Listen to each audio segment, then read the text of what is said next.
Hello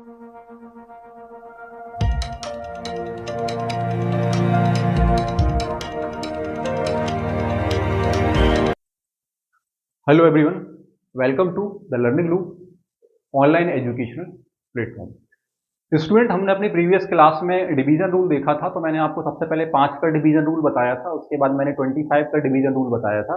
आज हम बात करने वाले हैं 125 के डिवीजन रूल की। तो अब एक छोटी सी बात ये आती है कि हम 5 के बाद 25 पर आते हैं और 25 के बाद हम 125 पर आते हैं। तो मल्टीप्लिकेशन में भी हमने तीनों संख्याओं को लिया था कि हमने पहले 5 का मल्टीप्लिकेशन रूल देखा था, फिर 25 का देखा था, फिर 125 का देखा था। तो ऐसा हम क्यों करते हैं? तो उसके पीछे मैंने आपको बताया था, एक सिंपल सा लॉजिक है कि जब हम इस संख्या में 2 का मल्टीप्लाई करते हैं तो ये 10 बन जाता है।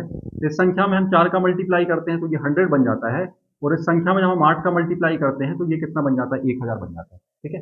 दूसरी बात, अगर मैं 5 का स्क्वायर करता हूं तो मुझे 25 मिलता है, और अगर मैं 5 का क्यूब करता हूं तो मुझे 125 मिलता है। ठीक है। तो कहानी आपको उम्मीद है कि समझ में आई होगी कि हम ऐसा इसलिए करते हैं कि हम जीरो के पास पहुंच जाते हैं। 10, 100 और 1000, है ना, 10, 100 और 1000। तो जीरो के पास पहुंचने का फायदा क्या है कि जीरो आपके मैथ्स में कैलकुलेशन को आसान बना देता है। मतलब आपको केवल जीरो को लगाना है या हटाना है, आपका कैलकुलेशन क्या हो जाता है? आसान हो जाता है। तो आइए हम बात करते हैं। हमने लॉजिक डिस्कस किया था कि हमारे पास जो नंबर होगा उस नंबर को अगर हम 125 से डिवाइड कर रहे होंगे, ठीक है, चाहे 5 से डिवाइड कर रहे हो, 125 से डिवाइड कर रहे हो या 125 से डिवाइड कर रहे हो। मैंने आपको बताया था कि 125 में हम जब 8 का मल्टीप्लाई करते हैं तो हमें क्या मिल जाता है भाई? 1000 मिल जाता है या 1000 मिल जाता है। और तो जब हम 8 का मल्टीप्लाई यहां करते हैं तो हम नंबर में भी क्या कर रहे होंगे? 8 का मल्टीप्लाई कर रहे होंगे। तो हमारे पास जो नंबर होगा उस नंबर में हम 8 का मल्टीप्लाई करेंगे। फायदा क्या है इससे? फायदा यह है कि आपके पास यहां जो भी संख्या आ रही होगी उस संख्या में लास्ट के आप 3 डिजिट छोड़ देंगे, और 3 डिजिट छोड़ने के बाद एक पॉइंट लगा देंगे, आपके पास सीधा आंसर आ रहा होगा कुछ सेकंड में।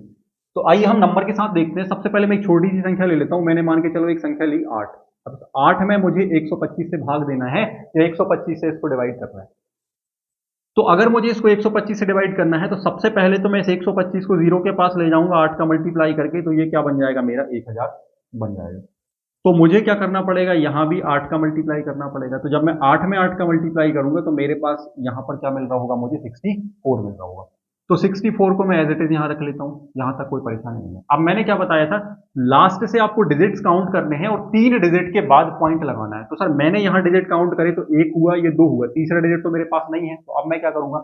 अगर डिजिट नहीं होता तो आपको मैथ में पता है कि हम उस जगह पर क्या लगा देते हैं? जीरो लगा देते हैं, और जीरो के बाद हम यहाँ पर क्या लगा देंगे? पॉइंट। तो अब मेरे 3 डिजिट हो गए, बिल्कुल हो गए। तो मैं कह सकता हूँ कि 0.064 मेरा इस सवाल का क्या होगा? आंसर होगा। एक थोड़ी सी बड़ी संख्या हम लेते हैं, 2 डिजिट का नंबर लेते हैं। जैसे मैंने एक नंबर लिया 24। अब 24 को मुझे क्या करना है? 125 से डिवाइड कराना है। डिवाइड कराना है तो नीचे तो मुझे रूल के हिसाब से यहां पर 1000 लिखना पड़ेगा, और इस 24 में क्या करना पड़ेगा? मुझे 8 का मल्टीप्लाई करना पड़ेगा, है ना। 24 में क्या करना पड़ेगा? मुझे 8 का मल्टीप्लाई करना पड़ेगा। तो मेरे पास यहां पर क्या बन जाएगा सर? 192। अब यहां पर आप देखेंगे कि 24 को हम 192 कैसे इतनी जल्दी बना पा रहे हैं। तो मैंने आपको लास्ट क्लास में बताया था कि हम स्प्लिट कर लेते हैं, नंबर को तोड़ लेते हैं और फिर बाद में जोड़ देते हैं। तो मैं देख रहा हूं कि मेरे पास यहां पर 24 है, तो मैंने मन में सोच लिया कि अगर ये 24 की जगह 25 होता और 25 में 8 का मल्टीप्लाई मैं कर देता, तो 25 में जब मैं 8 का मल्टीप्लाई करता तो मेरे पास कितना बन जाता भाई? 200 बन जाता। पर मेरे पास यहां पर 24 है, 25 नहीं है। तो मैं क्या कर दूंगा?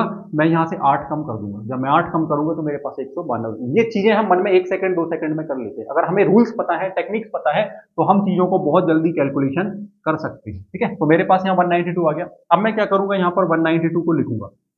अब यहां पर 1, 2 और 3 डिजिट के बाद मुझे जीरो लगा, मतलब पॉइंट लगाना है। 3 डिजिट के बाद जब मुझे पॉइंट लगाना है तो मेरा आंसर क्या बन रहा होगा? 0.192। या इसको हम ऐसे भी लिख देते हैं 0.19, ऐसे भी लिखा जा सकता है। आइए हम एक संख्या और लेते हैं। जैसे मान लो मेरे पास एक नंबर 78 है और 78 को मुझे 125 से डिवाइड करवाना है, ठीक है, या डिवाइड करना है। तो यहां तो मुझे रूल के हिसाब से क्या लिखना पड़ेगा?